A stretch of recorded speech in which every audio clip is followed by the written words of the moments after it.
ان الحمد لله نحمده ونستعينه ونستغفره ونعوذ بالله من شرور انفسنا ومن سيئات اعمالنا من يهده الله فلا مضل له ومن يضلله فلا هادي له واشهد ان لا اله الا الله وحده لا شريك له واشهد ان محمدا عبده ورسوله اما بعد فان خير الحديث كتاب الله وخير الهدي هدي محمد صلى الله عليه وسلم وشر الأمور محدثاتها وكل محدثة بدعة وكل بدعة ضلالة وكل ضلالة في النار. أعوذ بالله السميع العليم من الشيطان الرجيم من همزه ونفخه ونفثه. بسم الله الرحمن الرحيم. رب اشرح لي صدري ويسر لي أمري واحلل عقدة من لساني يفقهوا قولي. بسم الله الرحمن الرحيم. ان اللہ وملائکتہ یصلون علی النبی یا ایہا الذین آمنوا صلوا علیہ وسلموا تسلیما. اللہم صل علی محمد وعلی آل محمد کما صلیت علی ابراہیم وعلی آل ابراہیم انک حمید مجید. اللہم بارک علی محمد وعلی آل محمد کما بارکت علی ابراہیم وعلی آل ابراہیم انک حمید مجید. اچھا جناب، پچھلی دفعہ 165 نمبر آیت کے اوپر میں نے عرض کیا تھا کہ اگلی دفعہ گفتگو کروں گا، اور چونکہ یہ آیت جو ہے وہ پچھلی آیت کے ساتھ ریلیٹڈ ہے، 164 نمبر آیت، جو میں نے عرض کیا تھا کہ سورۃ البقرہ میں اب نصف ثانی کے اندر 4 بڑے مضامین کے اوپر گفتگو ہوگی. ان میں سے پہلا مضمون ہوگا عبادات سے ریلیٹڈ، دوسرا مضمون احکام اور معاملات سے ریلیٹڈ، اور تیسرا جہاد بالمال، اور چوتھا جہاد بالنفس، اور اس کی بھی آخری شکل قتال، جو کہ اسلام کا سمم بونم ہے. Highest good of anything is known as سمم بونم. ایمینول کانٹ کی فلسفی میں کسی بھی چیز کا جو سب سے ہائیسٹ گڈ ہوتا ہے اس کو سمم بونم کہتے ہیں. اسلام کا سمم بونم جو ہے وہ ہے قتال، کہ کوئی شخص اپنی جان بھی اپنے رب کے حضور قربان کرنے کے لیے تیار ہو جائے. یہ اسلام کا سمم بونم ہے، ہائیسٹ گڈ، سب سے بڑا اچھائی یہ انسان کر سکتا ہے.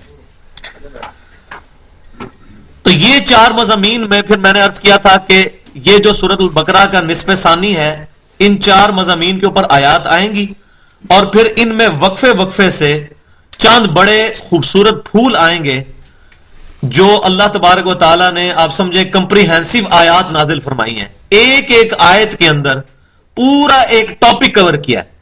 اس میں جو پہلا پھول آیا تھا وہ تھی سورۃ البقرہ کی 164 نمبر آیت. اس کو ذرا نکال لیں تاکہ اس کے ساتھ پھر اس کو ریلیٹ کریں گے. اس سے پچھلی آیت یہ پہلا پھول آیا تھا، ان فی خلق السماوات والارض، بے شک زمین و آسمان کی پیدائش میں، واختلاف اللیل والنہار، اور رات اور دن کے آنے جانے میں. اس آیت پہ میں پچھلی دفعہ گفتگو کر چکا ہوں، لیکن آج میں تھوڑا اس کو ریلیٹ کرنے کے لیے اس سے سٹارٹ لے رہا ہوں. والفلک التی تجری فی البحر بما ينفع الناس، اور جو جہازوں کی اور کشتیوں کی گردش ہے سمندروں کے اندر، پانیوں کے اوپر، لوگوں کے فائدے کے لیے. کیونکہ اگر پانی کے اندر بوئنسی نہیں ہوگی، اچھال کی قوت جس کو ارشمیدس کہتا ہے، اس وقت تک کوئی چیز پانی پر تیر نہیں سکتی. تو یہ اللہ تعالیٰ کا فزیکل لا ہے کہ اس نے پانی کے اندر یہ طاقت رکھی ہے کہ وہ چیزوں کو اچھال کی قوت دے کے سپورٹ کر سکتا ہے. اگر پانی میں قوت اچھال نہ ہو تو جو بھی چیز جائے اس میں ڈوب جائے. تو یہ جو لوگوں کے نفع کے لیے جہاز چلتے ہیں، جس کے ذریعے سی فوڈ لوگ حاصل کرتے ہیں، وما انزل اللہ من السماء من ماء فاحیا به الارض بعد موتها، اور جو آسمان سے اللہ نے پانی نازل فرمایا اور پھر اس پانی کے ذریعے زمین کو اس کے موت کے بعد زندہ کیا. جیسے زمین جو ہوتی ہے وہ بالکل خشک اور بنجر ہوتی ہے، اس کے اندر ہم بیج وغیرہ بو بھی دیں تب بھی فزیکلی کوئی چیز سامنے نظر نہیں آ رہی ہوتی. تو اللہ تبارک و تعالیٰ پانی کے ذریعے زمین کے اندر زندگی پیدا کرتا ہے. پانی اس میں ڈلتا ہے اور اس میں سے پودے نکلنے شروع ہو جاتے ہیں. وَبَثَّ فِيهَا مِن كُلِّ دَابَّةٍ، اور زمین میں جو پھیلا دیے ہیں مختلف قسم کے جانور.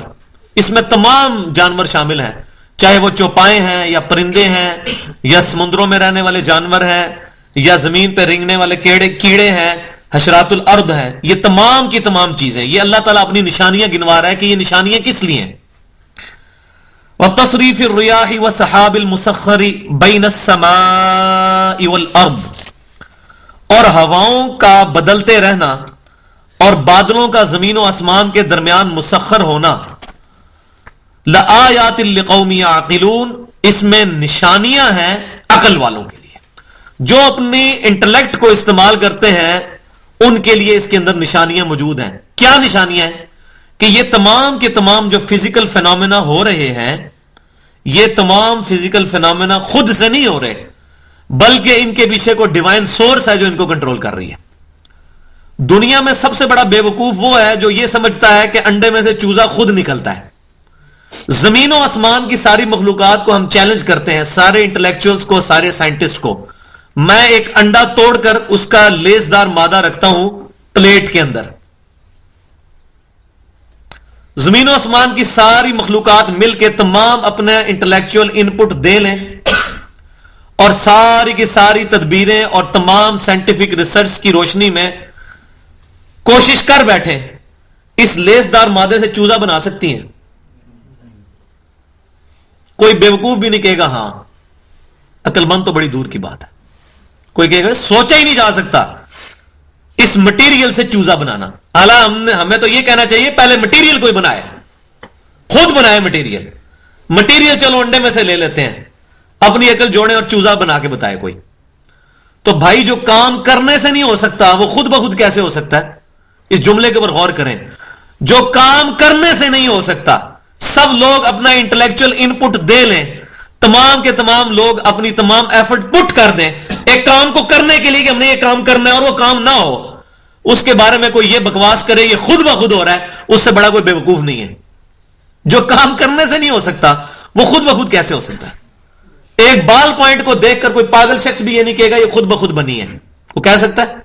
تو بھائیو، ایک بال پوائنٹ خود بخود نہیں بنی، کسی کے بنانے سے بنی ہے.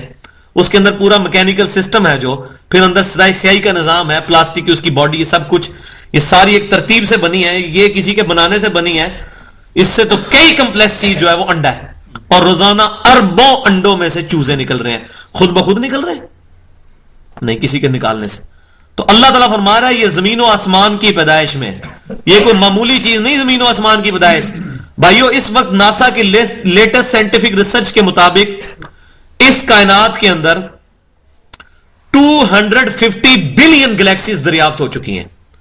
250 ارب گلیکسیز، اور ایک گلیکسی ان میں سے ہماری گلیکسی ہے ملکی وے.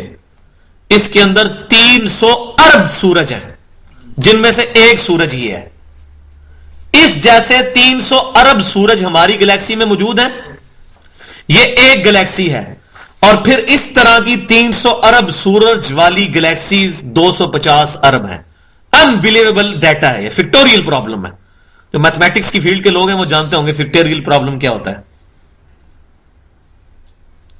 اتنا بڑا جو سسٹم ہے یہ تو زمین و آسمان کی پیدائش ہے.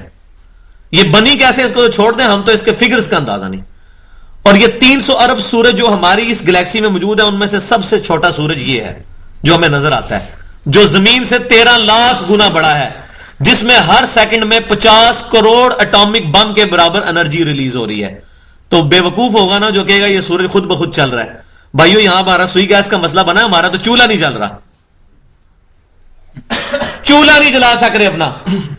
300 ارب سورج اس گلیکسی میں چل رہے ہیں، جن میں سب سے چھوٹا یہ ہے جو زمین سے 13 لاکھ گنا بڑا ہے، اور ہر سیکنڈ میں 50 کروڑ اٹامک بم کے برابر انرجی ریلیز کر رہا ہے. لیکن یہ ساری کی ساری چیزیں ان لوگوں کے لیے جو اپنی عقل کو استعمال کرتے ہیں.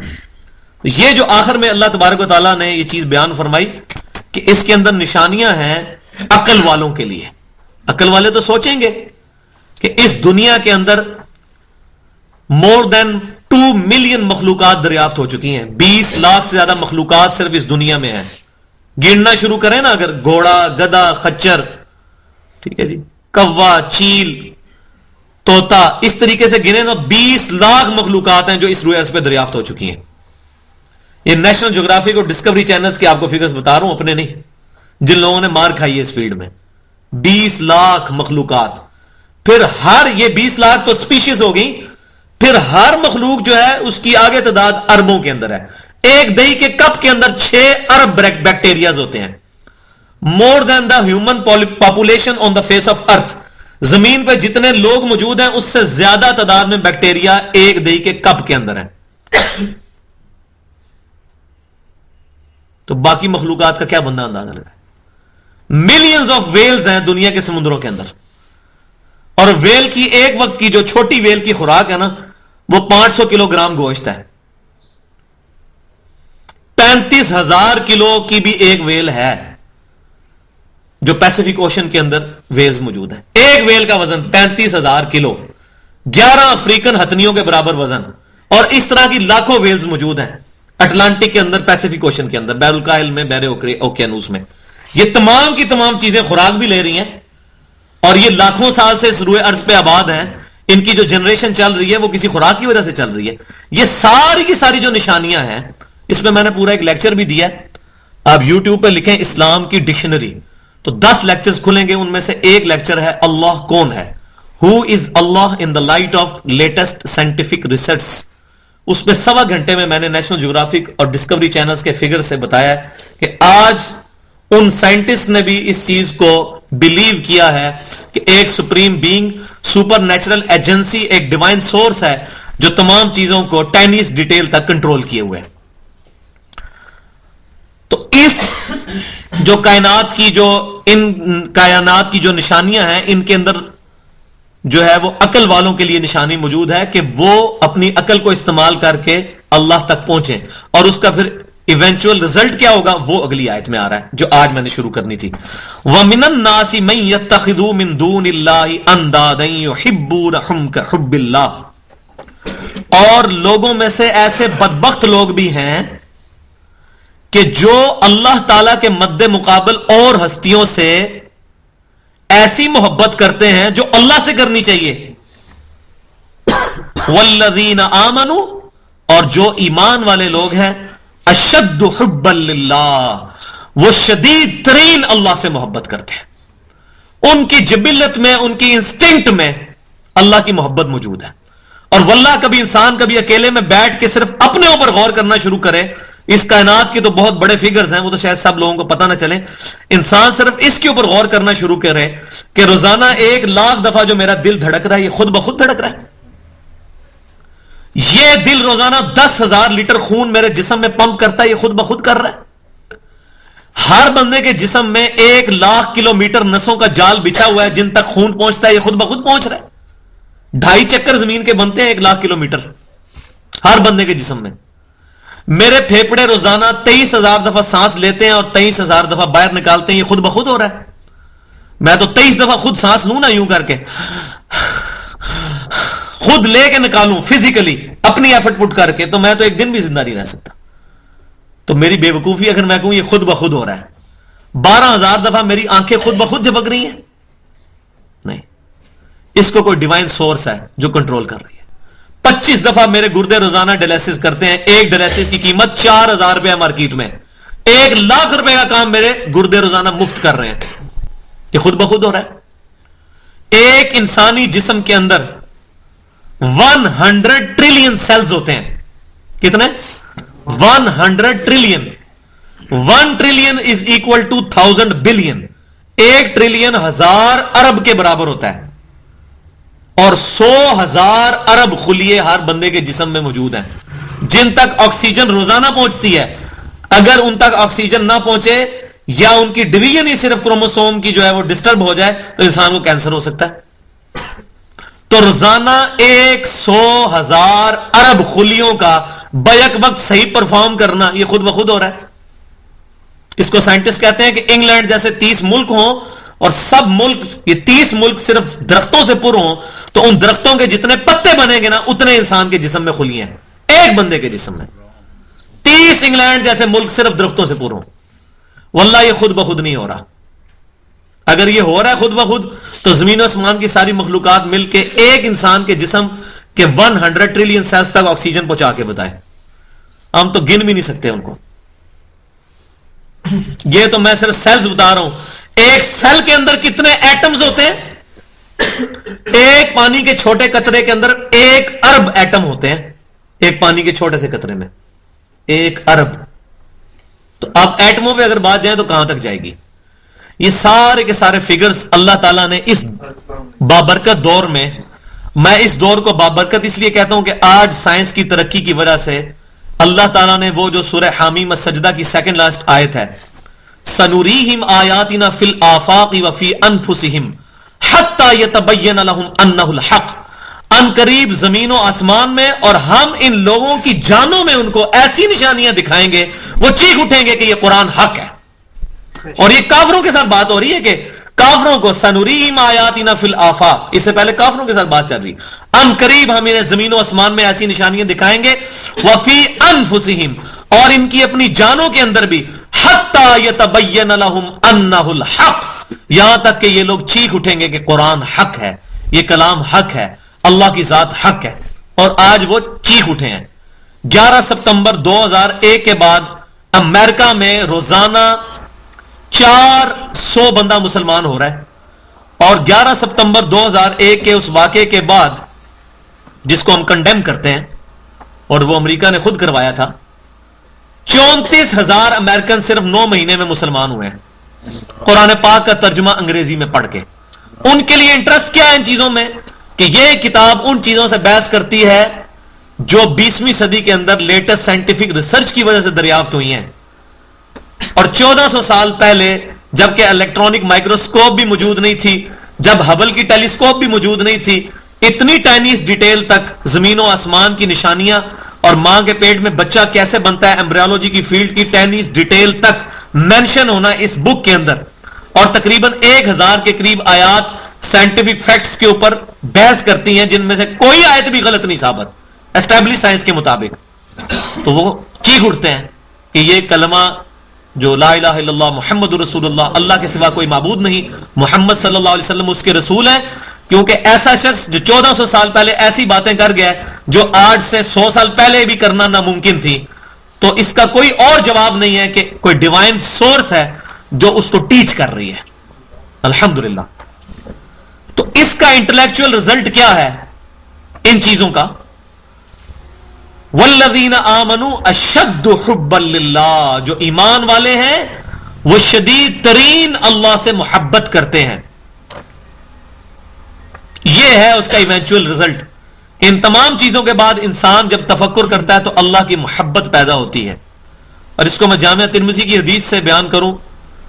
جامعہ ترمذی میں حسن لذاتہ ہی صحیح سند کے ساتھ روایت موجود ہے کہ نبی صلی اللہ علیہ وسلم نے فرمایا کہ اللہ سے محبت کرو ان نعمتوں کے سبب جو اس نے تمہیں نوازی ہیں، اور مجھ سے محبت کرو کیونکہ میری نسبت اللہ کے ساتھ ہے، اور میرے اہل بیت سے محبت کرو کیونکہ ان کی نسبت میرے ساتھ ہے. تو یہ تمام نعمتوں کا تقاضا یہ ہے کہ ہم اللہ کے ساتھ شدید ترین محبت کریں.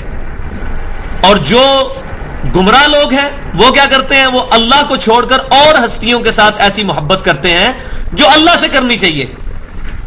اور ایمان والے اللہ کے ساتھ شدید ترین محبت کرتے ہیں. اب یہ جو اور ہستیاں ہیں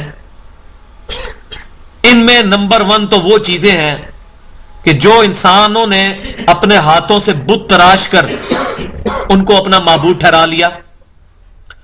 اسی طریقے سے نیک اولیاء اللہ جنہوں نے اللہ تبارک و تعالی کی طرف لوگوں کو دعوت دی، ان کی محبت میں غلو کر کے لوگوں نے ان کے بھی بت بنا کر اور ان ہستیوں کو بھی پوجنا شروع کر دیا.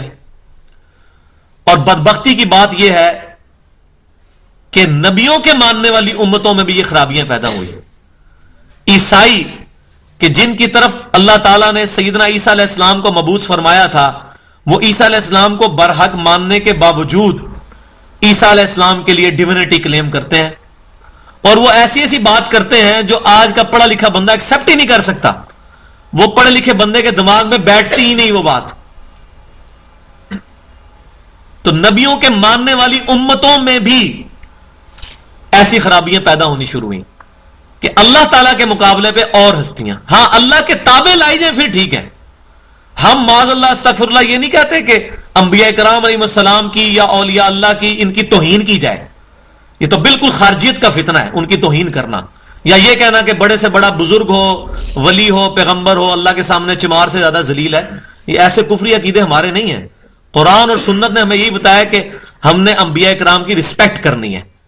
وجیہ فی الدنیا والآخرہ عیسیٰ علیہ السلام کو کہا گیا، موسیٰ علیہ السلام کو کہا گیا عند اللہ وجیہا، اللہ کے حضور وجاہت والے ہیں، ہم ان کی عزت کرنے والے ہیں، لیکن ان ہستیوں کو اللہ کے مقابلے پہ نہ کھڑا کیا جائے. تو جو اللہ کے مقابلے پہ کھڑا کرتے ہیں ان لوگوں کو ایسا انداز میں سمجھانا چاہیے، نہ کہ ان ہستیوں کی گستاخی کرنا شروع کر دے بندہ. تو اس فرق کو سمجھیں. یہ کہنا کہ نبی صلی اللہ علیہ وسلم ہماری طرح کے انسان ہیں، ان کے بھی 2 ہاتھ تھے، ہمارے بھی 2 ہاتھ، ان کی بھی 2 آنکھیں، وہ ہماری طرح تھے، ٹھیک ہے، وہ انسانیت کی صفت کے اندر تو ہماری طرح تھے، لیکن اس کے ساتھ انصاف کا تقاضا ہے کہ یہ بتایا جائے وہ ہماری طرح نہیں بھی تھے. تیری آنکھ تو سامنے بوڑھا ہو جائے تو اپنے بیٹے کو نہیں پہچان سکتی. اور بخاری اور مسلم کی حدیث ہے نبی صلی اللہ علیہ وسلم نے نماز کے دوران آنکھیں اٹھائیں تو جنت دیکھ لی، اور جنت میں بھی انگوروں کا گوشہ دیکھ لیا، اور آپ توڑنے لگے آگے بڑھ کر. پھر واپس آئے، صحابہ کرام نے بعد میں پوچھا تو فرمایا کہ مجھے اللہ تبارک و تعالیٰ نے جنت دکھائی اور میں نے ارادہ کیا گوشہ توڑ لوں. یعنی ارادہ توڑنے کا مطلب ہے ہاتھ بھی وہاں تک پہنچ جانا تھا، تبھی توڑنا ہے نا، خالی اشارے سے تو نہیں توڑنا. بخاری مسلم کی حدیث ہے کہ صحابہ کرام علیہ رضوان نے وصال کے روزے رکھنے شروع کیے. نبی صلی اللہ علیہ وسلم چونکہ وصال کے روزے رکھتے تھے، بغیر افطار کیے اگلا روزہ، پھر کنٹینیوس روزہ. تو صحابہ کرام نے جب 2-3 دن رکھے تو وہ تو بے ہوش ہو گئے. تو نبی صلی اللہ علیہ وسلم نے ان کو فرمایا، بخاری مسلم کی متفق علیہ حدیث ہے، ایکم مثلی، تم میں سے کون ہے جو میری مثل ہے. کسی نے نہیں آگے گستاخی کی، قل انما انا بشر مثلکم. آج کا کوئی گستاخ ہوتا تو بکواس کر دیتا، قل انما انا بشر مثلکم. صحابہ کو یہ آیت نہیں تھی آتی، ایکم مثلی، کون ہے تم میں سے میری مثل. کسی کی جرت نہیں ہوئی ہے بکواس کرنے کی، انما انا بشر مثلکم اس جگہ پر، کیونکہ ان کو پتا تھا کہ یہ اس کانٹیکسٹ میں بات نہیں ہو رہی ہے. تو آپ نے فرمایا کہ میں تو اپنی راتیں اپنے رب کے حضور گزارتا ہوں، مجھے کھلاتا بھی ہے پلاتا بھی ہے. بخاری مسلم کی متفق علیہ حدیث ہے، نبی صلی اللہ علیہ وسلم کے مبارک پسینے میں سے خوشبو آتی ہے، امام کعبہ کے پسینے میں سے تو بدبو آتی ہے، سیدنا ابوبکر صدیق کے پسینے میں سے بدبو آتی ہے. کون انسان کا مقابلہ کر سکتا ہے؟ تو جب ہم کہتے ہیں کہ آپ صلی اللہ علیہ وسلم انسان ہیں تو اس سے مراد یہ ہے کہ آپ انسانوں میں آئے تو ظاہر انسان ہی آئے گا پیغمبر. سورہ بنی اسرائیل میں ہے کہ زمین میں اگر فرشتے آباد ہوتے ہم فرشتوں کو نبی بنا کے بھیجتے. انسان ہے تو انسانوں کو نبی بنا کے بھیجا. لیکن جہاں مرتبے کی بات ہے، یہ اسپیشلٹی کی بات ہے، تو کوئی بندہ ان کے ساتھ میچ نہیں کرتا. تو یہ تصویر کے دونوں رخ بیان کرنے چاہیے. ہوتا یہ ہے کہ ایک طرف لوگ بشریت کو سمجھتے ہیں گستاخی ہے، اور اس کی آڑ کے اندر نبی صلی اللہ علیہ وسلم کو نور من نور اللہ کا عقیدہ بتانا شروع کر دیتے ہیں. وہ ایک ایکسٹریم ہے پینڈولم کی. پینڈولم کی دوسری ایکسٹریم یہ ہے کہ وہ بشریت ثابت کرتے ہوئے گستاخ رسول ہو جاتے ہیں، وہ دوسری طرف نکل جاتے ہیں. تو درمیان کی راہ یہ ہے کہ ہم نبی صلی اللہ علیہ وسلم کو انسان مانتے ہیں مگر اپنی طرح کا نہیں. انسان تھے وہ لیکن ہماری طرح کے نہیں. ان کی اللہ تبارک و تعالیٰ نے کوالٹیز ایسی رکھی تھی جو ہم میں سے کسی کی نہیں ہے.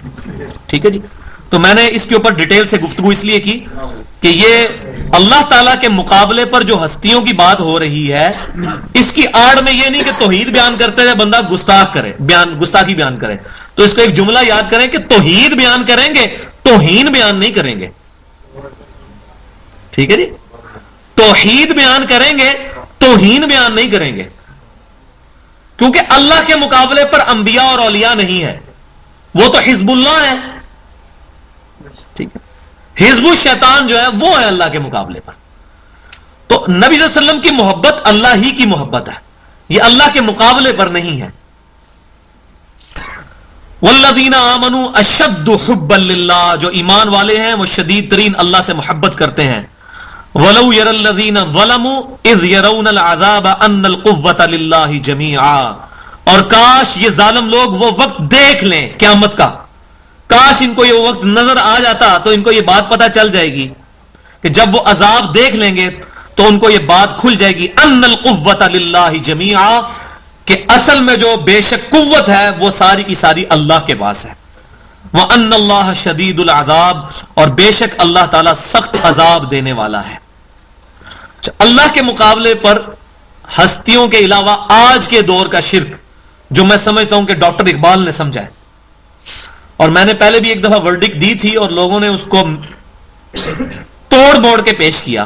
اور میں نے یہ کہا تھا کہ آج کے جو پرانے 8 سے جو 200-300 سال پہلے کے مفسرین ہیں، جیسے آپ تفسیر ابن کثیر اٹھائیں گے، اس میں آپ کو آج کے دور کے فتنے تو نہیں ملیں گے. مطلب جمہوریت کے بارے میں آپ کو ابن کثیر کی کوئی رائے نہیں ملے گی، وہ اس لیے کہ اس زمانے میں یہ فتنہ ہے نہیں تھا. اسی طریقے سے حاضر و ناظر کا مسئلہ کہیں نہیں ملے گا آپ کو. یہ تو شاہ عبداللہ محدث دہلوی کی وجہ سے انڈیا پاکستان میں یہ مسئلہ شروع ہوا، جس کو بریلوی، دیوبندی، اہل حدیث تینوں اپنا بزرگ بھی مانتے ہیں بدقسمتی سے. یہ تو انہوں نے یہ سب سے پہلا، احمد بریلوی صاحب تو بیچارے بعد میں آئے ہیں، انہوں نے تو اس کو نقل کیا حاضر و ناظر کے عقیدے کو. اصل جو ایکسیز ہے ورنہ وہ تو شاہ عبداللہ محدث دہلوی ہیں، 1052 ہجری میں فوت ہوئے.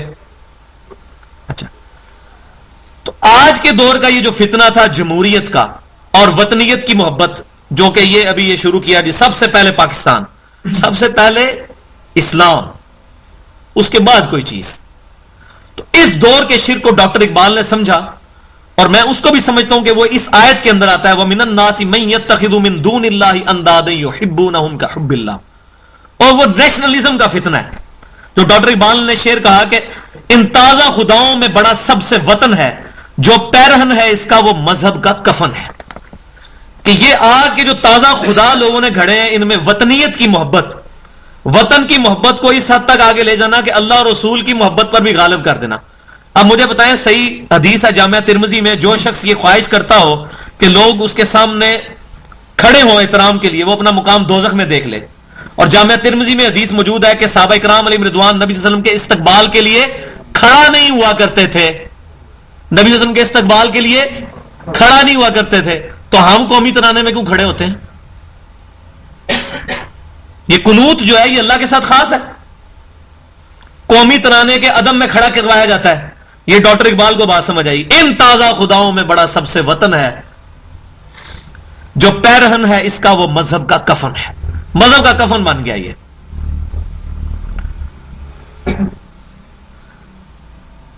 تو میں نے یہ بات کی تھی کہ اس دور کے فتنوں کو اس دور میں اگر کسی بندے نے سمجھا ہے تو ہمیں اس سے وہ چیز لینی چاہیے. تو اس کو بگاڑ کے کسی نے پیش کیا جی، اس نے کہہ دیا ڈاکٹر اقبال کا مرتبہ جو ہے وہ حافظ ابن کثیر سے بھی زیادہ ہے. میں نے یہ بات نہیں کی. میں تو یہ بات بھی کرنے کے لیے تیار نہیں ہوں کہ حافظ ابن کثیر کا مرتبہ ڈاکٹر اقبال سے زیادہ ہے، کیونکہ مرتبہ تو اللہ کے حضور ہے. ہم کس طرح کسی کا مرتبہ ڈیفائن کر سکتے ہیں؟ ہاں صحابہ تک بات ٹھیک ہے، صحابہ تابعین تبع تابعین، ان کی تعریف تو موجود ہے. بعد میں کس مرتبہ کس کا مرتبہ زیادہ ہے، کس کا کم ہے، یہ تو اللہ کے سپرد ہم کرتے ہیں. میں تو یہ بھی کہنے کے لیے تیار نہیں ہوں کہ حافظ ابن کثیر کا مرتبہ ڈاکٹر اقبال سے زیادہ ہے، یہ میں کہوں کہ ڈاکٹر اقبال کا مرتبہ ان سے زیادہ ہے. اللہ کو پتا ہے جی کس کا مرتبہ زیادہ ہے. ہم یہ کہیں گے کہ ہم نے جس سے جو اچھی چیز لرن کی ہے وہ ہم اس کے ریفرنس سے کوٹ کریں گے. ان تبرأ الذین اتبعوا من الذین اتبعوا ورأوا العذاب. اب یہ وہ ٹاپک ڈسکس ہونے لگا ہے کہ دنیا میں جو لوگ اندھے بن کے اپنے بزرگوں کی پیروی کرتے ہیں تو قیامت والے دن وہ بزرگ تو ان کے کام نہیں آئیں گے. جو گمراہ کن بزرگ ہیں، جو نیک بزرگ ہیں وہ تو کام آئیں گے. وہ صحیح مسلم کے اندر حدیث موجود ہے، جب نبی صلی اللہ علیہ وسلم کی شفاعت شروع ہوگی اس کے بعد جو امت میں نیک لوگ ہیں وہ بھی اپنے فالوورز کی شفاعت کریں گے، فرشتے بھی شفاعت کریں گے اللہ کے اذن سے. تو یہ بات ہو رہی ہے بدکار لوگوں کی. نیک لوگ تو شفاعت کریں گے اپنے ماننے والوں کی. جو گمراہی کے پیشوا ہوں گے وہ اپنے فالوورز کے کوئی کام نہیں آئیں گے. مثلا غلام احمد قادیانی کچھ کام نہیں آ سکے گا قادیانیوں کے، وہ گمراہی کا پیشوا ہے نا، ایکسس آف ایول ہے وہ. تو یہ اس کانٹیکسٹ میں بات ہو رہی ہے کہ وہ وقت یاد کرو جب بیزار ہو جائیں گے وہ جن کی تابعداری کی گئی ہوگی من الذین اتبعوا، ان لوگوں سے جو کہ اتباع کرنے والے ہیں. جو اتباع کرنے والے ہیں ان سے ان کے لیڈر ہی بھاگ جائیں گے جی ہم تو آج آپ کے کوئی کام نہیں آ سکتے. ورأوا العذاب، اور دیکھ لیں گے وہ عذاب. وتقطعت بهم الاسباب، اور ان کے سارے اسباب ٹوٹ جائیں گے. یہ تو دنیا کے اندر کوئی بدماشی سے کوئی ایک جو جاگیردار ہے وہ کسی بندے کو اٹھوا دے اور اس کو جیل میں ڈلوا دے، دنیا کے اندر تو 2 نمبریاں چل سکتی ہیں، آخرت میں تو نہیں کسی کی یہ چلنی. تو ساری کے سارے ان کے اسباب بھی ختم ہو جائیں گے. وقال الذین اتبعوا لو ان لنا کرۃ، اب یہ امپورٹنٹ بات ہے، اور کہیں گے جو تابعداری کرنے والی لوگ ہیں وہ اپنے لیڈروں سے کہیں گے، اپنے بزرگوں سے کہیں گے لو ان لنا کرۃ، کاش کہ ہمارا دنیا میں ذرا دوبارہ لوٹنا ہو جائے. پھر کیا ہوگا؟ فَنَتَبَرَّأَ مِنْهُمْ كَمَا تَبَرَّؤُوا مِنَّا. تو ہم بھی تم سے دنیا میں ایسا ہی بیزار ہوں گے جس طرح آج تم ہم سے بیزار ہو رہے ہو. آج تم ہماری کوئی مدد نہیں کر رہے نا, تو اگر ہم دنیا میں دوبارہ چلنے میں کامیاب ہو گئے تو پھر ہم تمہارے فالوورز نہیں بنیں گے, پھر ہم قرآن اور سنت کو ہی مانیں گے, اللہ اور اس کے محبوب صلی اللہ علیہ وسلم کی ہی اطاعت کریں گے. دنیا کے اندر ہم تمہارے پیچھے لگ کر جو ہے وہ گمراہ ہوئے. اور یہ مضمون جا کر پھر اس کا جو ایپیکس آئے گا نا, جو میں کہتا ہوں کہ ہر ٹاپک کے اوپر اللہ تبارک و تعالیٰ نے قرآن پاک میں ایپیکس نازل فرمایا ہے, اس کی چوٹی, اس کی چوٹی آئے گی جا کر پھر سورۃ الاحزاب کے اندر آیت نمبر 66, 67 اور 68. اس میں اللہ تعالیٰ فرماتا ہے, ترجمہ ہے, اس دن ان ظالموں کے چہرے آگ میں الٹ پلٹ کیے جائیں گے تو کہیں گے اے کاش ہم نے اللہ کی اور اس کے رسول کی اطاعت کی ہوتی, اور عرض کریں گے اے ہمارے رب ہم نے اپنے بڑوں اور بزرگوں کی اطاعت کی تو انہوں نے ہمیں راہ راست سے بہکا دیا. اے ہمارے رب ہمارے بزرگوں کو دگنا عذاب دے اور ان پر بڑی لعنت بھیج. اور یہ بات کریں گے. یہ جو آج کہتے ہیں نا بزرگ فرماتے ہیں, حضرات فرماتے ہیں, اور ہم کہتے ہیں قرآن حدیث میں لکھا ہے جی بزرگ غلط ہے, تو یہ ہونا کیا دن انہوں نے کہنے کہ اللہ ان بزرگوں کو دگنا عذاب دے, ان پہ بڑی لعنت بھیج, ان کی وجہ سے ہم گمراہ ہوئے. اور سورۃ الاعراف میں بھی آتا ہے 38 نمبر آیت میں, جب بھی کوئی امت دوزخ میں ڈالی جائے گی وہ اپنے سے پہلے گزرے ہوئے لوگوں پر لعنت بھیجے گی اور کہے گی ان کی وجہ سے ہم گمراہ ہوئے, اللہ ان کو ہمارے بزرگوں کو دگنا عذاب دے. تو اللہ تعالیٰ فرمائے گا تمہارے بزرگوں کے لیے بھی دگنا عذاب ہے, تمہارے لیے بھی دگنا عذاب ہے, کیونکہ تمہارے بزرگوں نے تمہیں گمراہ کیا, تم نے اپنے فالوورز کو گمراہ کیا. اور اس کی میں مثال اگر بیان کروں اس دور کے اندر تو یہ ہے کہ مرزا طاہر یہ کہے گا کہ غلام احمد قادیانی کو دگنا عذاب دے اللہ میں اس کی وجہ سے گمراہ ہوا, تو اللہ تعالیٰ فرمائے گا قادیانی کے لیے بھی دگنا ہے اور مرزا طاہر کے لیے بھی, کیونکہ اس نے بھی تو لوگوں کو پیچھے لگایا تھا. تو یہ چین چلتی ہے نا پوری گمراہی کی.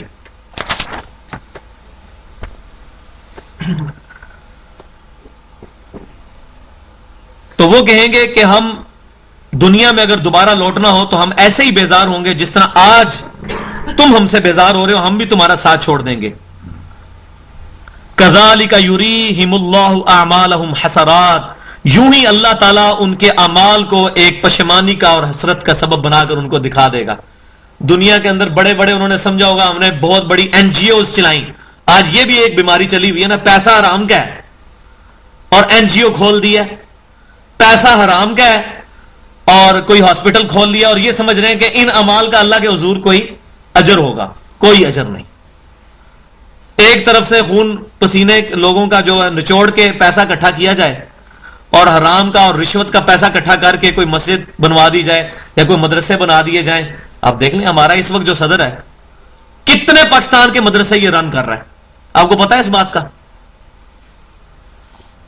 اور اس کی کمائی کیا ہے وہ سب اوپن سیکرٹ ہے, پوری دنیا کو پتا ہے, بلکہ انسانیت کا اجماع ہے اس کی کمائی حرام ہونے پہ, مسلمانوں کا نہیں پوری انسانیت کا اجماع ہے. آپ ذرا اخباریں پڑھ کے دیکھ لیں دوسرے ملکوں کے بھی, آپ کو پتا چل جائے گا. تو اب وہ یہ لوگ سمجھتے ہیں ہم نے یہ مسجدیں بنا کر یا مدرسے بنا کر ان حرام کے پیسوں سے ہم نے مولوی پال کر تو ہم لوگوں جو قیامت والے دن جنت میں چلے جائیں گے. نہیں, حلال کے ذریعے جو کمائی کی جائے گی اور حلال ذریعے پہ وہ خرچ کی جائے گی تو تب اللہ تبارک و تعالیٰ اس کو قبول کرے گا. تو ان کے اعمال حسرت بن جائیں گے, حسرات علیہم ان کے لیے, وما ہم بخارجین من النار, اور یہ کسی صورت میں بھی پھر آگ سے نکلنے والے نہیں ہوں گے. یعنی ان کے یہ اعمال ان کو قیامت والے دن چھڑا نہیں سکیں گے. ایک بندہ جو ہے وہ گانے گاتا ہے دنیا کے اندر اور حرام کی کمائی اس کے ذریعے کرتا ہے, لوگوں کو بے حیائی میں اور فساد میں مبتلا کر کے, اور اس حرام کے پیسے کے ساتھ کوئی ہاسپٹل بنوا دیتا ہے اور کہتا ہے جی غریب لوگوں کا علاج ہی ہو رہا ہے. تو اللہ تبارک و تعالیٰ کے نزدیک اس کی کوئی قدر نہیں. ہاں دنیا میں اللہ اس کو اجر دے گا, یہ اللہ کا وعدہ ہے, دنیا میں اجر ملے گا. دنیا میں اس کو کہیں گے لوگ کتنا سخی ہے یار, کتنا نیکی کا کام کیا, یہ اس کی تعریف ہے. وہ بخاری مسلم میں موجود ہے کہ ایک سخی کو, ایک شہید کو, ایک قاری کو لایا جائے گا, پھر اس کو اوندے منہ دوزخ میں ڈال دیا جائے گا. بڑی ڈیٹیل حدیث ہے, انشاءاللہ کبھی ٹاپک ہے میں ایڈریس کروں گا. وہ صرف اس لیے کہ ان لوگوں نے ریاکاری کے لیے عمال کیے ہوں گے. تو جو ریاکاری کے لیے کہ لوگوں میں دھونس جمانے کے لیے عمال کیے ہوں گے تو ظاہر ہے اس کی اجر بھی پھر یہی ہے کہ لوگ اس کو نوبیل پرائز دیں.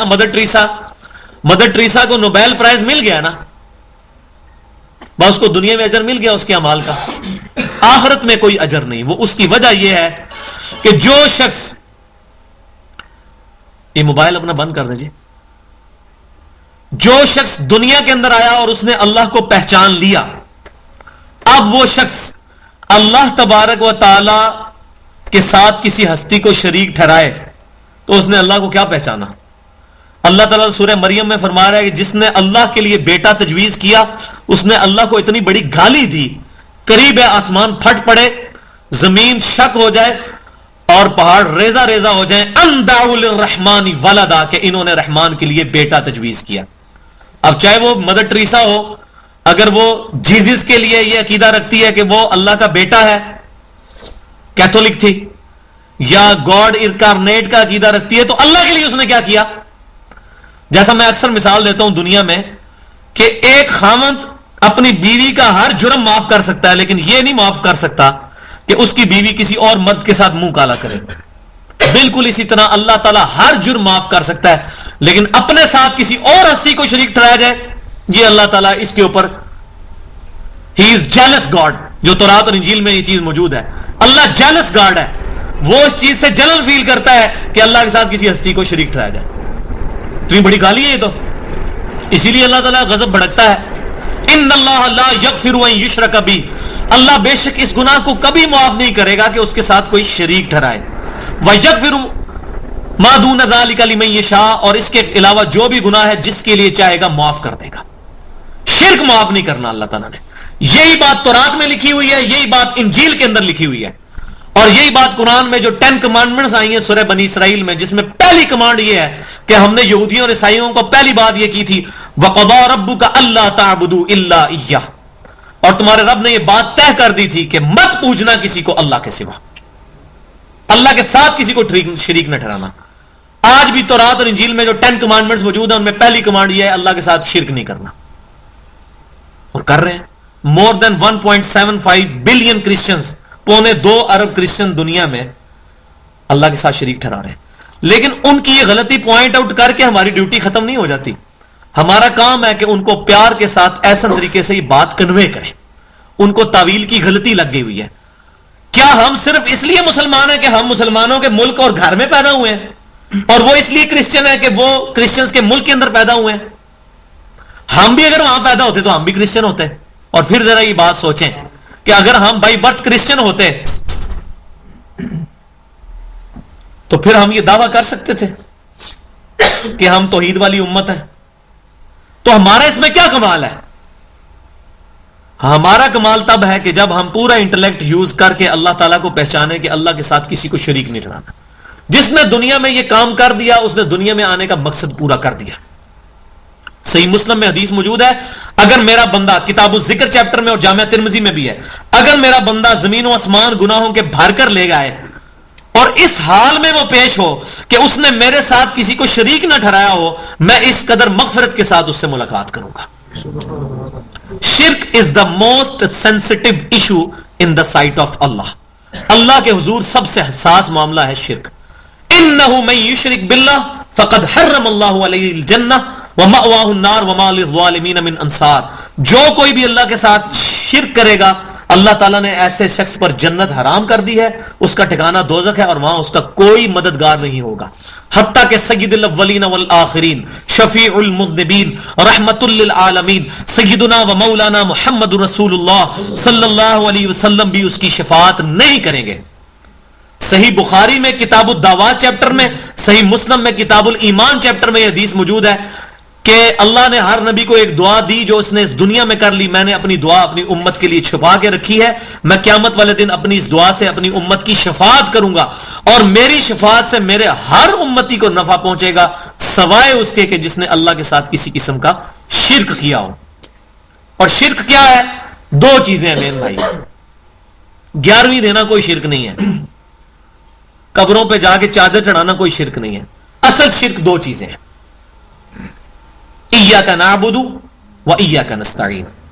عبادت اللہ کی، خاص اللہ کی عبادت، اور عبادت کی کیٹیگری میں جتنی چیزیں آتی ہیں وہ خالصتاً اللہ کے لیے ہوں.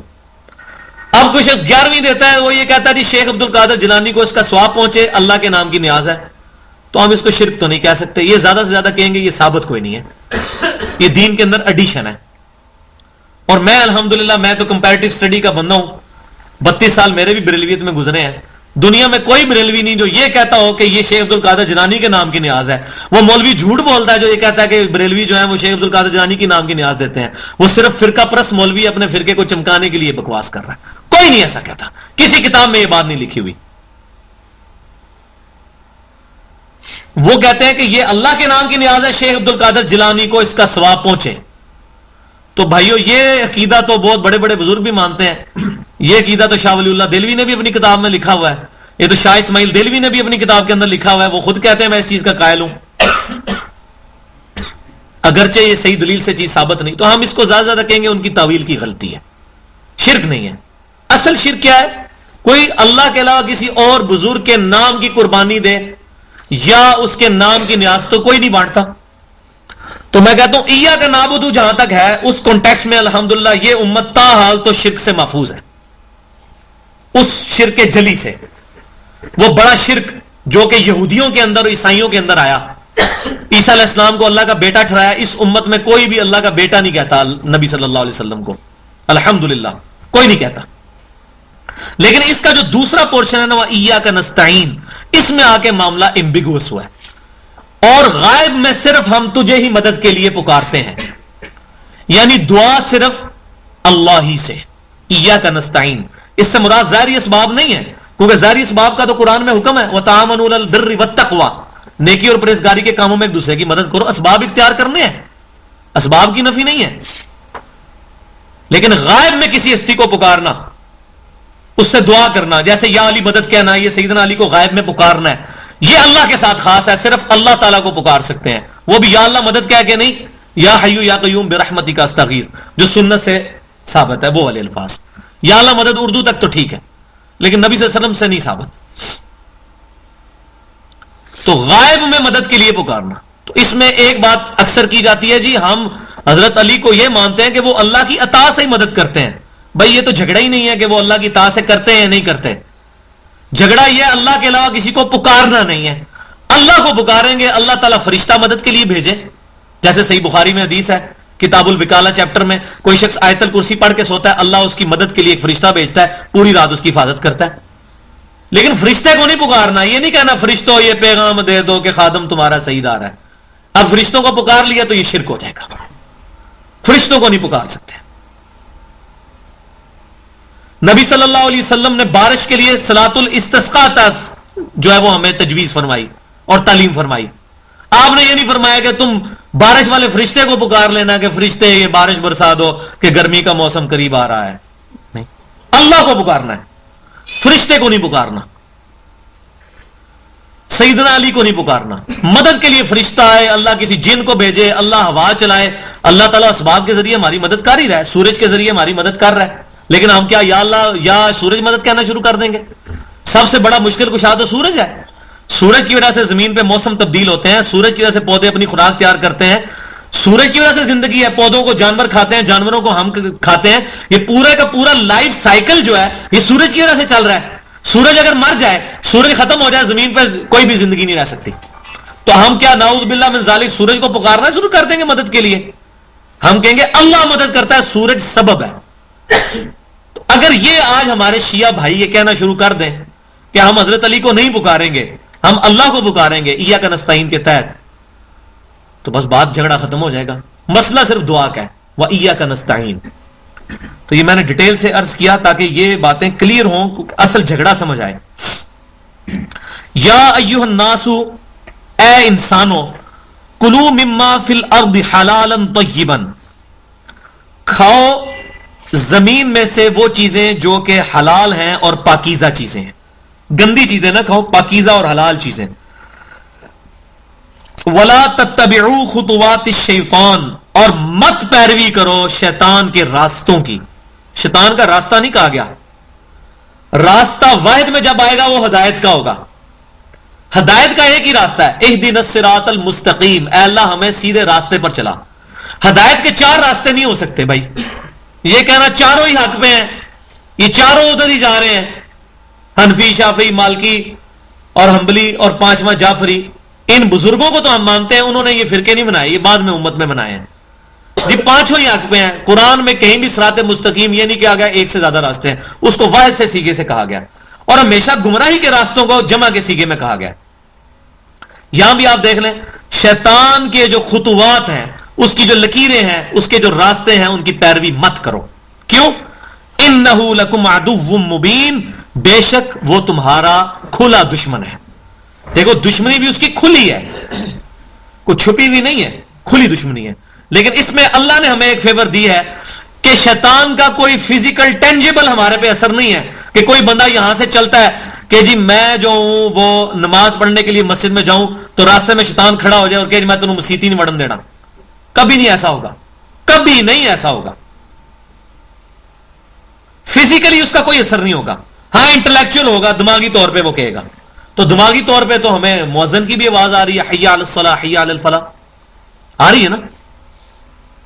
اور کبھی ایسا نہیں ہوگا کہ اذان شروع ہو اور آپ کے پاؤں خود بخود مسجد کی طرف چلنا شروع ہو جائیں, آپ روکنا بھی چاہیں تو نہ رکیں, ایسا بھی نہیں کبھی ہوگا.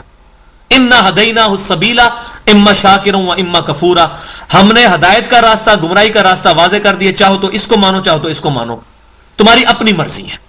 اللہ تعالیٰ فزیکلی کسی کو مجبور نہیں کرے گا, لیکن بتا ضرور دیا کہ شیطان کے جو راستے ہیں ان سے بچو, اور وہ آگے آ رہا ہے, وہ کون سا راستہ ہے.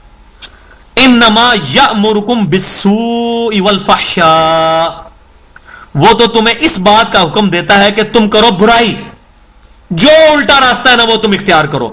والفحشاء, اور اس برائی میں بھی سب سے ٹاپ آف دا لسٹ چیز وہ ہے بے حیائی. یہ آیت شاید صحابہ اکرام علیہ رضوان پر اس طرح نہ کھل سکی ہو, ان پر یہ آزمائش نہیں آئی جو آج اس امت میں اس زمانے کے اندر آ چکی ہے. صحابہ اکرام کے زمانے میں تو عورتیں بھی پردہ کرتی تھی, گھروں سے باہر نکلتی نہیں تھی, اور کسی مسجد کے دہانے پر کسی چوک کے اندر 20 فٹ بائی 20 فٹ کا ٹیلی نار کا کوئی بےہودہ پوسٹر بھی نہیں تھا لگا ہوتا. لہذا صحابہ کرام کی ازمائشیں اور چیزوں میں تو بہت ہوئی, اس معاملے میں ان کی ازمائش نہیں ہوئی اس طرح کی جس طرح ہماری ہے. ایک ازمائش میں وہ ہم سے بہت آگے ہیں کہ ان کو جان کی اور مال کی قربانی دینی پڑی, لیکن جہاں تک آنکھوں کی حفاظت کا اور بے حیائی سے بچنے کا معاملہ ہے, ان کے لیے مواقع ہی کوئی نہیں تھے جو آج ہمارے لیے موجود ہیں, انٹرنیٹ کی شکل میں, موبائل کے فتنے کی شکل میں. اور کوئی چوک اور کوئی چوراہا اور کوئی دکان ایسی نہیں جہاں پر بےہودہ لڑکیوں کی تصویریں نہ لگی ہوں. ان فتنوں سے صحابہ کو تو نہیں گزرنا پڑا نا. اس لیے میں کہہ رہا ہوں یہ آج یہ چیز بالکل کھل کے سامنے آئی ہے کہ شیطان حکم دیتا ہے ہر برائی کا, جو برا کام ہے. اور میں نے یہ پہلے بھی یہاں پر عرض کیا تھا, جب کوئی شخص برائی کے راستے پہ چلتا ہے نا تو تمام راستے اس کے لیے پھر کھلتے چلے جاتے ہیں. مثال کے طور پہ کوئی شخص جو ہے وہ شراب پینا شروع کرتا ہے نا, اس کو یہ بھی پتا چل جاتا ہے کہ یہ ہیروئن کی اور چرس کی پوڑیاں کہاں سے ملتی ہیں. پھر اس کو ساتھ یہ بھی تعارف ہو جاتا ہے کہ اچھا یہ زنا کا اڈا کہاں پر ہے. اس کو تعارف در تعارف ہوتا چلا جاتا ہے برائی کے راستے سے. جو شخص نیکی کے راستے پہ چلنا شروع ہوتا ہے اس کے لیے پھر آسانی ہو جاتی ہے کہ وہ بندہ قرآن پڑھنا شروع کرتا ہے, نماز پڑھنا شروع کرتا ہے, اس کے لیے آسانی ہوتی ہے. اچھا پھر وہ کہتا ہے یار قرآن میں نے سیکھنا ہے, پھر اس کو پتا چلتا ہے فلاں جگہ پہ درس قرآن ہوتا ہے, وہ وہاں بھی پہنچ جاتا ہے, پھر فلاں جگہ پہ وہ وہاں بھی پہنچ جاتا ہے, اس کے لیے نیکی کا راستہ آسان ہوتا چلا جاتا ہے. تو ہر برائی پھر بندہ اڈاپٹ کرتا چلا جاتا ہے, اور اس میں سب سے بڑی چیز والفحشاء اور فحاشی اس دور کے اندر بہت بڑا فتنہ ہے. اور آنکھ کی حفاظت ہوگی. صحیح بخاری کے اندر حدیث موجود ہے کہ آنکھیں بھی زنا کرتی ہیں, دل بھی زنا کرتا ہے, ہاتھ بھی زنا کرتے ہیں, پاؤں بھی زنا کرتے ہیں, اور شرمگاہ اس کی تصدیق کرتی ہے. زنا صرف اس فزیکل پوزیشن تک, وہ تو اس کا کلائمیکس ہے, اس کی ابتدا کیا ہے؟ آنکھ کی خرابی. تو آنکھوں کی حفاظت کا قرآن پاک میں سورۃ النور کے اندر بھی ڈیٹیل سے جا کے آئے گا کہ اے نبی صلی اللہ علیہ وسلم مومن مردوں کو کہو کہ اپنی نگاہیں نیچی رکھیں, اور مومن عورتوں کو بھی کہو کہ اپنی نگاہیں نیچی رکھیں. یہ وجہ ہے کہ آج لوگوں کو یہ باتیں سمجھ آ رہی ہیں. غیر مسلم جو مسلمان ہو رہے ہیں ان میں سے 60% عورتیں ہیں جو اسلام قبول کر رہی ہیں, 40% مرد ہیں. کیونکہ عورتوں کو یہ بات سمجھ آ گئی ہے کہ جو اسلام حق دیتا ہے عورت کا, یہ عورت کی بہتری ہے کہ اس کو پردے کے اندر رکھا جائے. اور اس کی بڑی سمپل سی مثال ہے کہ اگر دو عورتیں اکٹھی چل رہی ہیں, ایک نے بےہودہ لباس پہنا ہوا ہے اور ایک نے پورا حجاب کیا ہوا ہے, اپنا چہرہ بھی ڈھانپا ہوا ہے اور برقعے میں ہے, کوئی لفنگا اگر وہاں پہ کھڑا ہے وہ کس عورت کو چھیڑے گا؟ جو بےہودہ لباس میں ہے, کیونکہ اس کے لیے موقع موجود ہے کہ یہ تو خود اس نیت سے نکلی ہے, اور نکلتے بھی ہیں عورتیں اس نیت سے گھروں سے. تو یہ بے حیائی اور اس کا سب سے بڑا فتنہ جو ہے وہ عورتیں. تو عورتوں کو تعلیم بھی حاصل کرنی ہے تو ان کو علیحدہ سے، میں عورتوں کی تعلیم کے خلاف نہیں ہوں، لیکن اپنی کیٹیگری کے اندر جو لوگ عورتوں اور مردوں کو برابر سمجھتے ہیں، اتنی عقل ان کو بھی ہے، کبھی کرکٹ کا میچ عورتوں کا مردوں کے ساتھ نہیں کروائیں گے. کبھی ہوا اس طرح کہ فٹ بال کا میچ ایک طرف جو ہے فٹ بال کی عورتیں، ان کو بھی پتا ہے کہ مرد اور عورت برابر نہیں ہے، مانتے تو ہے نا. As far as human dignity is concerned, جو انسانیت کی عزت ہے اس میں مرد اور عورت برابر ہے، لیکن اپنی ڈیوٹیز میں برابر نہیں ہے. مرد کی اپنی ڈیوٹیز ہیں، عورت کی اپنی ڈیوٹیز ہیں. تو جو لوگ مرد عورت کے حقوق مساوی کی بات کرتے ہیں وہ بھی ٹیمیں انہوں نے علیحدہ ہی بنائی ہیں، عورتوں کو عورتوں کے ساتھ ہی. باکسنگ کا میچ بھی ہوتا ہے، کشتی ہوتی ہے، عورتیں عورتوں سے ہی لڑتی ہیں، وہ بھی پتا ہے ان کو کہ مرد اور عورت برابر نہیں ہے. ٹھیک ہے. الرجال قوامون علی النساء، اللہ تعالیٰ نے مردوں کو عورتوں کے اوپر ایک درجہ فضیلت اس اعتبار سے دی ہے کہ وہ اس کو مینج کرتے ہیں. ظاہر ہے کہ جو دنیا کے اندر بھائی جو کھلاتا پلاتا ہے اس کو ایک اعلیٰ درجہ حاصل ہوتا ہے. عورت اپنی گھر کی باؤنڈریز کے اندر ماں کے اعتبار سے اس کا درجہ زیادہ ہے، اور باپ کا جو رسپانسبلٹیز جو ہیں وہ اس کی اپنے اعتبار سے اور رسپانسبلٹیز ہیں. تو اپنی جگہ دونوں کا مقام برابر ہے، لیکن جب دونوں مل کر ایک خاندانی شکل اختیار کریں گے پھر ایک ادارے کا ایک ہی مینیجنگ ڈائریکٹر ہو سکتا ہے، دو نہیں ہو سکتے. کسی ملک کے 2 وزیر اعظم ہوتے ہیں، 2 صدر ہوتے ہیں، نائب صدر ہو سکتا ہے. تو گھر میں نائب صدر کی حیثیت سے بیوی ہوگی، صدر ایک ہی ہوگا، کیونکہ مینجمنٹ جب ہوگی تو پھر فائنل ڈیسیژن ایک بندے کے پاس ہی ہوگا. تو یہ عورتیں آج اس اعتبار سے عورتوں کی تعلیم بھی علیحدہ اداروں میں ہونی چاہیے، اور الحمدللہ ہمارے پاکستان کے اندر بھی ایسی یونیورسٹیز بنی ہوئی ہیں میڈیکل کی جو بالکل علیحدہ سے ہیں، عورتوں کی تعلیم بالکل علیحدہ ہے. تو اس میں کوئی حرج نہیں عورتوں کی تعلیم میں، لیکن اس میں پھر یہ پابندیاں بھی ہونی چاہیے کہ عورتوں کو اس طریقے سے اجازت نہ ہو. آج کل تو میں کہتا ہوں اسٹوڈنٹس کو، مردوں کو بھی اجازت نہیں ہونی چاہیے کہ وہ موبائل فون کالجز کے اندر لے کے جائیں. موبائل کا کالجز میں اسٹوڈنٹس کا کیا کام ہے موبائل کے ساتھ؟ اور گھروں میں انٹرنیٹ لگے ہوئے ہیں اور ماں باپ بےچارے ان پڑھ ہیں، وہ کہتے ہیں ساڈا بچہ پورا دن کمپیوٹر تے ہی بیٹھا رہتا ہے، پڑھتا ہی رہتا ہے، تو جو رزلٹ آنا تھا فیل، وہ پڑھتا تو نہیں رہتا. تو اس پہ بھی کوئی چیک ہونا چاہیے گورنمنٹ کی طرف سے. میں حیران ہوں چائنا کے اندر یوٹیوب پہ پابندی ہے، 1/5 آف ورلڈ چائنا میں رہ رہا ہے، یوٹیوب پہ پابندی ہے. تو اس طرح ہم ان سائٹس کو یہاں بلاک نہیں کر سکتے. آپ بتائیے پورنوگرافی کی جب سائٹس کے اوپر پاکستان کا پہلا نمبر آیا تو جناب وہ خبریں جناب چل رہی ہیں جی پاکستان کا اسلامی تشخص متاثر ہوا ہے. تو اسلامی تشخص آپ نے خود متاثر کیا نا. وہ کہتا ہے رپورٹ کیوں چھاپی ہے؟ دیکھو ذرا، ان کو کہہ رہے ہیں آپ نے رپورٹ کیوں چھاپی ہے، میں کیوں بتایا کہ آپ لوگ ننگے ہیں. دوسرے نمبر پہ انڈیا ہے، اور پاکستان میں بھی فیصلہ آباد پہلے نمبر پہ ہے. اور وہاں یہ آپ چلے گئے فیصلہ آباد میں کاروباری لوگ ہیں، وہ مطلب ریڑے والے لوگ ہیں جن کو انگریزی کی ABC بھی نہیں آتی، وہ بھی نیٹ پہ بیٹھے ہوتے ہیں. کیا کر رہے ہوتے ہیں وہاں؟ گوگل پہ سرچ کر رہے ہوتے ہیں، وہ ساری وہ سائٹس دیکھ رہے ہوتے ہیں. تو اس کا یوز پازیٹو ہونا چاہیے. میں نہیں کہتا انٹرنیٹ کی کمائی حرام ہے، لیکن اس کا یوز پازیٹو ہو. چھری ہے، اس کے ذریعے آپ سبزی بھی کاٹ سکتے ہیں، گوشت بھی کاٹ سکتے ہیں، حلال کر سکتے ہیں جانور کو، بندہ بھی حلال کر سکتے ہیں. تو بندہ تو نہ حلال کریں، اس کو یوز کریں پازیٹو سینس کے لیے. تو یہ بے حیائی کے اوپر میں نے اس لیے اس اعتبار سے گفتگو کی کہ یہ بنیادی چیز ہے کہ آنکھ کی حفاظت ہوگی تو دل میں روحانیت اور تقوی پرہیزگاری پیدا ہوگی. ادروائز بھائی جی آپ بے شک اپنی توحید صحیح کر لیں، ایک نہ ایک وقت آئے گا شرک کے اندر مبتلا ہوں گے اگر آپ تقوی اختیار نہیں کریں گے. کیوں اللہ تبارک و تعالیٰ تقوی پر زور دیتا ہے؟ یا ایھا الذین آمنوا اتقوا اللہ حق تقاتہ ولا تموتن الا وانتم مسلمون. اللہ سے ڈرو جیسا کہ اس سے ڈرنے کا حق ہے، اور تمہیں موت نہ ہے مگر اس حال میں کہ تم فرما بردار ہو. سینمے میں موت نہ آ جائے، شراب پیتے میں موت نہ آ جائے، فرما برداری کے حال کے اندر موت ہے. تو ہر وقت فرما برداری کے اندر بندہ گزارے. تو ان چیزوں کے اوپر کنٹرول کریں گے تو انشاءاللہ تعالی اپنا ہی فائدہ ہے. ورنہ کوئی شخص اگر اپنی آنکھوں کو اس طرح آزادانہ چھوڑ دے گا، آپ اس کی 1 کیا 4 کیا 1000 شادیاں بھی کروا دیں، اس بندے کو سیکچولی کبھی بھی سکون حاصل نہیں ہو سکتا. یہ دین ہے، یہ اسلام ہے، یہ اللہ کا تقوی ہے جو انسان کو روحانی سکون دیتا ہے. ورنہ اس کا تو کوئی اینڈ نہیں ہے. آج دیکھ لیں وہ بیرا روی کا شکار ہے معاشرہ یورپ کا اور امریکہ کا. ہم کہہ رہے ہیں وہ ترقی کر رہے ہیں، وہ ترقی کن لوگوں کی وجہ سے کر رہے ہیں؟ ہماری وجہ سے کر رہے ہیں وہ ترقی. اب ناسا کے اندر دیکھیں 8 سے 8-10 سال پہلے 35 ڈائریکٹر جو تھے نا ناسا کے، ان میں سے 12 ڈائریکٹر پاکستان کے تھے، UT لاہور کے پڑے ہوئے. سارے یہ سب کانٹیننٹ کے لوگ بیٹھے ہوئے وہاں پہ. چائنیز بیٹھے ہوئے ہیں, پاکستانی, بنگلہ دیش, ساری سافٹ ویئر کی جو مارکیٹ ہے ان لوگوں کی وجہ سے چل رہی ہے. کیوں یہاں خاندانی نظام ٹوٹا نہیں ہے؟ ان کے اپنے لوگ تو پڑھتے نہیں ہیں. میرے اپنے 2 بھائی 7-8 سال سے انگلینڈ میں سیٹل ہیں, وہاں ان کا اپنا گھر بھی ہے, تو وہ تو بتاتے ہیں کیا صورتحال ہے. یہ جو ہم کہہ رہے ہیں ترقی کر رہے ہیں وہ ہمارے لوگ کی وجہ سے, یہاں سے لوگ جاتے ہیں ان کو اپوائنٹ کرتے ہیں, ان کی اپنا تو سسٹم کولیپس کر گیا ہوا ہے سارا ان کے تو اسکولوں میں ہی جو ہے وہ صورتحال خراب ہو جاتی ہے, وہ لوگ تو اوپر تک جا ہی نہیں سکتے ہیں. آپ جا کے دیکھیں یونیورسٹیز کے اندر انڈین اور پاکستانی پروفیسر ہیں جو ان کو پڑھا رہے ہیں, اگر ان کے اپنے ہو تو پڑھائیں نا ان کو. تو سارے کا سارا سسٹم کولیپس ہو چکا ہوا ہے ان کا, وہ انہی چیزوں کی وجہ سے, اس بے حیائی کے دور کی وجہ سے.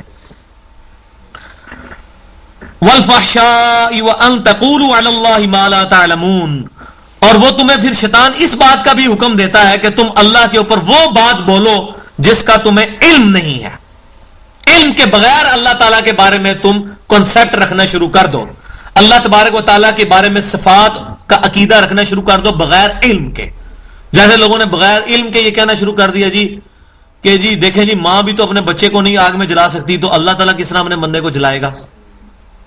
اب اس طریقے سے اینالوجیز بنانا شروع کر دیں اگر ہم, تو پھر میں کہوں گے قرآن میں حضرت آدم کو فرشتوں نے سجدہ کیا تو ہمیں نبی صلی اللہ علیہ وسلم کو سجدہ کرنا چاہیے. تو اینالوجیز تو نہیں بنانی, باؤنڈریز, لمٹس دیکھنی ہے ہم نے, اپنی عقل نہیں استعمال کرنی. اپنی عقل استعمال کریں گے وحی کے اندر اندر. جب وحی کو سپیریئر مان لیا, ہاں جب تک آپ نے وحی قبول نہیں کی اس وقت آپ کو اختیار ہے آپ دین نہ قبول کریں. لا اکراہ فی الدین, دین کو قبول کرنے کے معاملے میں کوئی جبر نہیں ہے. اس آیت کا یہ مطلب نہیں ہے کہ دین کے اندر آ جائے تو وہ بدماشیاں کرتا پھرے. مثال کے طور پر آپ نے اگر پولیس میں بھرتی ہونا ہے تو آپ کو کوئی زبردستی کہتا ہے وہ پولیس میں بھرتی ہو, کہتا ہے کوئی؟ آپ میرٹ سے ون کرتے ہیں پھر پولیس میں بھرتی ہوتے ہیں, اور آپ پولیس میں بھرتی ہو جائیں, آپ کہیں جی لا اکراہ فی الدین, میں پولیس کی وردی نہیں پہنوں گا, وہ کہیں گے جی چلو دفعہ ہو یہاں سے, کہیں گے نا. وہ کہیں گے لا اکراہ فی الدین کا مطلب یہ ہے کہ پولیس میں بھرتی ہونے کے لیے کوئی کراہت نہیں کسی پہ کہ زبردستی ہے, لیکن جو بندہ ایک پولیس کے ادارے میں آ گیا اب وہ اس کے لاز کو فالو کرنا اس پہ ضروری ہے.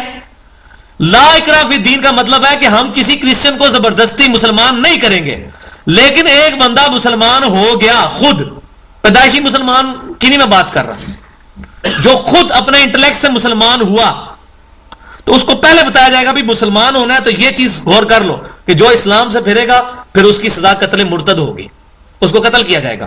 تمہاری مرضی بے شک نہ ہو اسلام میں, ہمیں کوئی ضرورت نہیں ہے, لیکن اگر آؤ گے تو یہ باؤنڈریز ہیں. جس طرح آپ کے آئین میں محمد علی جناح کی توہین کی سزا قتل ہے, اور آج لوگ بکواس کر رہے ہیں گستاخ رسول کی سزا قتل کیوں نہیں ہے, تو کسی بھی انٹلیکچوئل نے یہ بکواس کی ہے آج تک کہ پاکستان کے جھنڈے کی توہین پہ سزا قتل ہے, محمد علی جناح کی توہین پر جو سزا قتل ہے یہ سزا ختم کرو.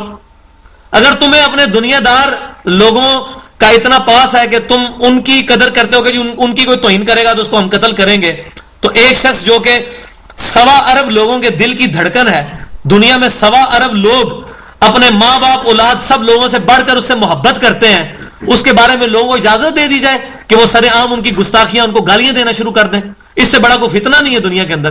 اور یہ جو لوگ بکواس کرتے ہیں ٹالریٹ کرنا چاہیے, ان سے پوچھو کہ میں میڈیا میں کھڑا ہو کر صدر پاکستان کو ماں بہن کی گالی دوں تو مجھے معاف کر دے گا؟ جس نے بش کو جوتا مارا تھا اس کو معاف کر دیا گیا, کتنی اذیتیں اس کو دی جا رہی ہیں, کیا ہو گیا؟ آزادی ہے نہ رائے کی, اس نے مار دیا جوتا تو کیا ہوا؟ کہیں گے نہیں نہیں نہیں نہیں نہیں, ہاں صرف نبیوں کی توہین کرو وہ آزادی ہے رائے کی, ہماری توہین کوئی نہ کرے, یہ دوغلی پالیسی ہے. تو اس لیے ہم کہتے ہیں ہمارے ساتھ کوئی منطق پہ آ کے بات کرے, لاجک پہ کرے, دلائل پہ, جذباتیت پہ بات نہ کریں. ہم اس کو اس کے دلائل پر قائل کریں گے کہ یہ 2 نمبری والے قانون نہ ہوں. ہاں یہ ضرور ہے کہ گستاخ رسول کا قانون اس کا غلط استعمال بھی نہیں ہونا چاہیے کہ کوئی شخص اپنی ذاتی دشمنی نبھانے کی خاطر کسی پہ خام خواہ گستاخ رسول کا فتویٰ لگا کے اس کو پکڑ کے جو ہے وہ پھانسی چڑھوا دے یا اس کو گولی مار دے. تو یہ دونوں ایکسٹریمز ہیں. تو اللہ تعالیٰ سے دعا ہے کہ ہم نے جو کچھ یہاں پر پڑھا, جو سنا, اس میں جو حق بات ہے وہ قبول کرنے کی توفیق عطا فرمائے. کوئی غلط بات ہوئی تو ہمارے ذہنوں سے معاف کر دے. محفل سے اٹھنے کی دعا پڑھ لیں. سبحانک اللہم و بحمدک, اشہد ان لا الہ الا انت, استغفرک و اتوب الیک, وما علینا الا البلاغ المبین.